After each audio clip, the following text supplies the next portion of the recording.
তারপরে ভাইরা আজকে সকাল সকাল সকাল সকাল চলে আসলাম। মানে আমাদের আজকে একটা বিশেষ একটা দিন, ঠিক আছে।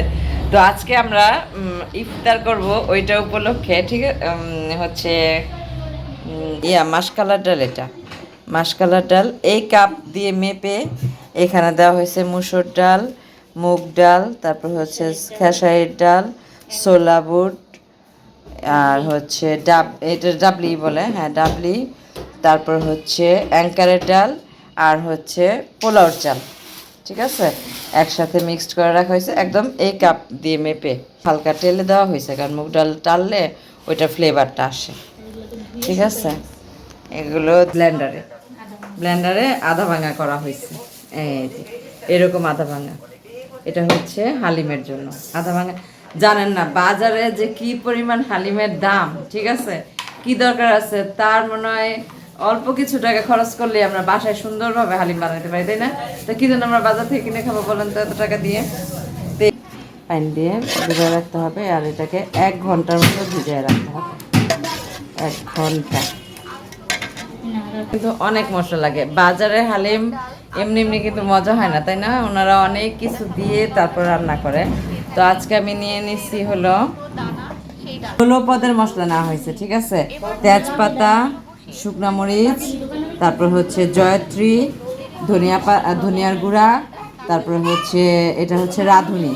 আর এটা মনে রাখবেন, রাঁধুনিটা হালিমের মধ্যে অবশ্যই লাগে, এটা ফ্লেভারটা। আর হচ্ছে জিরা, পোস্তদানা,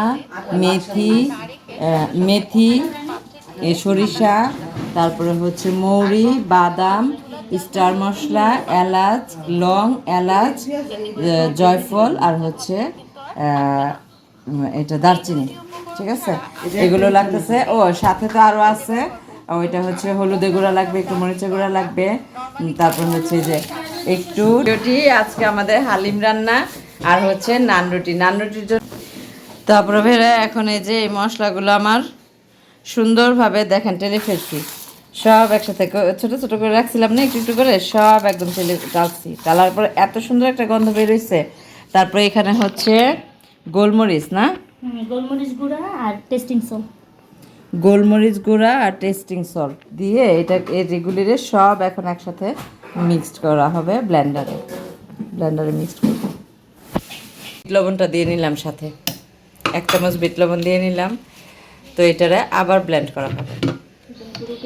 তো এখন আমার সব কিছু রেডি, আমি এখন রান্না করে চলে আসলাম। এই যে করে দেখেন হালিম এখানে দেওয়া হয়, একটু লাল লাল করতে হবে, ভেজে লাল লাল করতে। যে হলো আমাদের গরুর মাংস একদম ছোট ছোট টুকরা করে এটাকে ভালো করে ধুয়ে তারপরে পরিষ্কার করে নেওয়া হয়। একটু রসুন বাটা দিয়ে পেস্ট একটু কষায়, আর তারপর হচ্ছে মাংসটা দিয়ে দিব। কিন্তু মানে তাড়াহুড়ো করে রান্না করলে কোনো টেস্ট পাবেন না, কোনো মজাই হবে না। এটাকে একদম আস্তে ধীরে স্লোভাবে এটাকে রান্না করলে মানে অনেকটা টেস্ট পাবেন, অনেকটা মজা হবে, খেতে স্বাদ হবে, ঠিক আছে। তারপরে ভাইরা আমার এই পেঁয়াজ আদা রসুনটা আমার একটু কষানো হয়ে গেছে। এখন এখানে আমি গরুর মাংসটা দিয়ে দিলাম। গরুর মাংসটা দিয়ে এটাকে ভালোভাবে একটু নাড়াচাড়া করতে হবে। একটা হাড়ও চলে আসছে। আর এর সাথে যে মশলা ফাঁকিটা করছিলাম না, সেই মশলার যে কি সুন্দর একটা ফ্লেভার আসছে জানেন না। এই ফ্লেভার এই মনে হইতেছে কি আমি নিজে একা এই হালিমগুলো খেয়ে ফেলাইতে পারবো। মানে হালিমের লোভ সামলানো যায় না এই মশলার গ্রানে। তো এখানে হলুদের গুঁড়া দেওয়া হচ্ছে, হলুদ গুঁড়া, তারপরে দেওয়া হবে হালকা একটু মরিচ গুঁড়া। একটু ঝাল বেশি খাওয়া হয় তো আমাদের, এই জন্য একটু মরিচের গুঁড়া দেওয়া হলো। এটাকে ভালো করে কষায় মাংসটাকে রান্না করতে হবে, মাংসটাকে ভালোভাবে কষাই। তারপরে দেখেন আমার এই যে মাংসটা কষানো প্রায় হয়ে গেছে, আর এত সুন্দর ফ্লেভার বের হয়েছে। এখন আমার একটু পানি দিব, আমি কিন্তু তখন পানি দিইনি, হ্যাঁ। এই যে এখন মাংসের ভিতর পানি ছিল, ওইটা হলো গিয়ে ওইটা দিয়ে কষানো হয়েছে, এখন পানি দিয়ে দিলাম একটু, দেখেন।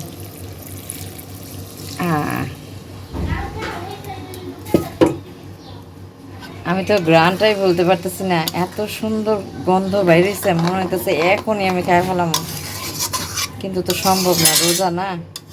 তো দেখেন এই যে একটু পানি দিলাম, পানি দেওয়ার পরে এটা আর একটু কষবে। আমি কিন্তু একদম লো হিটে মাংসটাকে রান্না করতেছি। তারপরে ভাইরা আমি হাঁড়িটা একটু চেঞ্জ করছি, আমার ওই যে ডালটা দিতে হবে তো ওইটার মধ্যে ধরবে না। তো যাই হোক, আমার মাংসটা কিন্তু সুন্দরভাবে কষানো হয়ে গেছে, দেখেন উপর থেকে তেলটাও ছেড়ে দিচ্ছে, অনেক সুন্দর হয়েছে। এখন আমি ডালটা ঢেলে দিব, যে ডালটা আমি ভিজিয়ে রাখছিলাম, আমার মিক্সার ডাল এটা।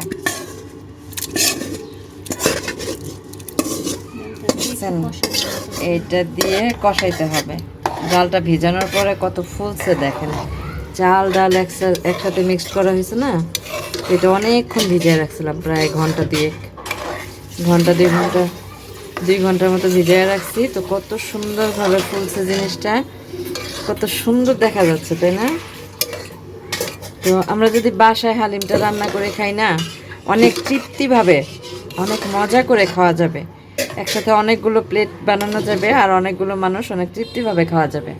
কিনা হালিমের কোনো তৃপ্তি নাই। হ্যাঁ, যে পানি দিয়ে দিলাম, তো এটা ভালোভাবে সিদ্ধ হোক। আর একটু পানি যাবে এর মধ্যে, হ্যাঁ একটু পানি যাবে। তো ডাল তো চাল আছে, ডাল আছে, আবার গোশত আছে এখানে। গোশত সিদ্ধ হয়েছে, তারপর আরেকটু মানে 90% সিদ্ধ হয়ে গেছে আমার গোশত, এখন শুধু ডালের সাথে সিদ্ধটা বাকি আছে। এখানে ওই যে আবার আমরা যে মিক্সড মশলাটা করেছিলাম না, দেখালাম আপনাদের, ওই গুঁড়াটা আর একটু দিয়ে দিলাম এর মধ্যে। তো এটা আবার নামানোর আগে আবার আরেকটু ছিটিয়ে দেওয়া হবে, যেন এটার ফ্লেভারটা ভালো আসে। তো এটা হইতে থাকে। হ্যাঁ ভাইয়েরা হালিম তো রান্না করতেছি, ঠিক আছে, হালিমের সাথে আমরা নান খাবো আজকে। তো নানের জন্য দেখেন কত ফুলছে নানটা, এই যে কত সুন্দর হয়েছে। তবে একটা জিনিস মনে রাখবেন, বানানোর জন্য ইস্ট যে আমরা কিনে নিয়ে আসি, ওইটাকে চেষ্টা করবেন একটু 1 নাম্বার ইস্ট আনা। 1 নাম্বার ইস্ট না আনলে মানে আপনার ময়দাটা ওইভাবে ফুলে না, আর রুটিটাও সুন্দর হয় না, ভালো হয় না। একদম 1 নাম্বার ইস্ট আনতে হবে, ভালোটা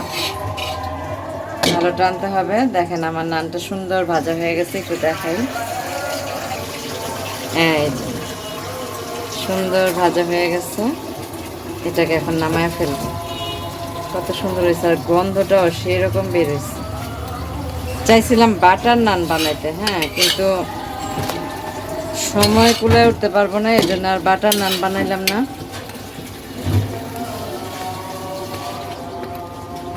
এই যে আর একটু এই পাশটা হবে, এই পাশটা হইলে পরে নামায় আর একটা দিব। পাশাপাশি দেখেন আমার হালিম এখনো সিদ্ধ হয় নাই। তো দেখেন একটা হালিম রান্না করতে কিন্তু অনেকটা সময়ের ব্যাপার, অনেকটা সময়, এর জন্য খুব ধীরে ধীরে, আর এত সময় লাগতো না, ওই যে আস্তে আস্তে ডিমি আছে করতে হয়, তো এই জন্যে একটু মানে সময় লাগে, অনেকটা সময় লাগে, একটু না। হালিম রান্না করতে অনেকটা সময় করতেছি। ডালটা নামায় রাখছি, ডালটা আমার সিদ্ধ হয়ে গেছে, পেঁয়াজ বেরেস্তা করে তারপর এটা উঠায় রাখবো, তারপর এটার মধ্যে আবার ডাল বাগার দিব। প্রায় রেডি। এখানে দেখেন এই যে বেরেস্তাটা করা হয়েছিল, বেরেস্তাটা উঠায় রাখছি। এখন এই কড়াইয়ের মধ্যে বাগার দেওয়ার জন্য এই যে রসুন আর পেঁয়াজ দিয়ে তেলের মধ্যে, হালিমে কিন্তু তেল লাগে বেশি জানেন, রসুন আর পেঁয়াজ দিয়ে এটাকে একটু লাল লাল ভাজা হলে পরে হালিমের ডালের মধ্যে ছেড়ে দেওয়া। হালিমের বাগারটা ফাইনালি দেওয়া হয়ে গেল, হালিম রেডি। তো যেহেতু বাগারটা দেওয়া হয়, তো এই যে কত সুন্দর একটা কালার আসছে না, ফ্লেভারটাও আসছে সেই।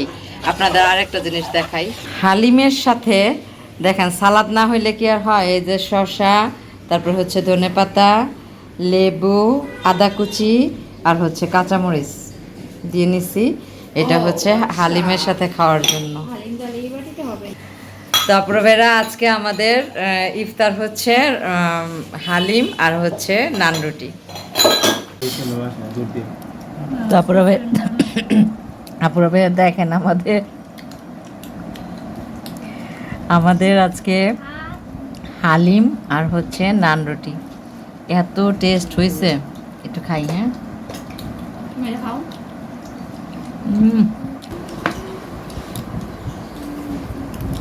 সেরকম টেস্ট হয়েছে তুমি একদিন বলছো ইয়া হয়ে যাবে ব্লগার হয়ে যাবে ফুড ব্লগার হয়ে যাবে অনেক মজা হয়েছে হালিমটা অনেক দেখেন বাজার থেকে যদি কিনে খেতাম এটা বাটিটা নিয়ে আসো। 3,000 টাকার মতো না এক 3,000 বাটি 100 টাকা করে। এই ছোট একটা বাটি তাও মাংস কম দেয়। এই ছোট একটা বাটি 100 টাকা নিত তাও মাংস আপনি খুঁজে পাবেন না মানে এই রুটিটা পাল্টাই দিত মজা এটা লাগতেছে। পুরা তো হইলো। হ্যাঁ তো বাসায় বানায় ফেলে তৃপ্তি সহকারে মজা করে বানায় খাওয়া যায় অস্থির হয়েছে। আমি যেভাবে দেখালাম ঠিক ওইভাবে খাবেন খুব ভালো লাগবে তোর মাম তারপরে ভাইরা আজকে ভিডিওটি কেমন লাগলো অবশ্যই কমেন্টের মাধ্যমে জানাবেন লাইক দিয়ে ভিডিওটি দেখা শুরু করবেন সবাই ভালো থাকবেন সুস্থ থাকবেন নিজেদের প্রতি খেয়াল রাখবেন দেখা হবে নতুন কোনো এক ভিডিওতে আল্লাহ হাফেজ জিনিস দেখানো হয়নি আপুরা ভাইরা দেখেন আমার ভাই একটা তরমুজ কিনে নিয়ে আসছে ওটা রং লাল এতটা মিষ্টি বলার মতো না অনেক মিষ্টি অনেক স্পেশাল দিনটার কথা বলি সেটা হচ্ছে আজকে আমার ভাইয়ের বার্থডে ছিল সেই বার্থডে উপলক্ষে আমরা সবাই আজকে এই আয়োজনটা করলাম আমার আমি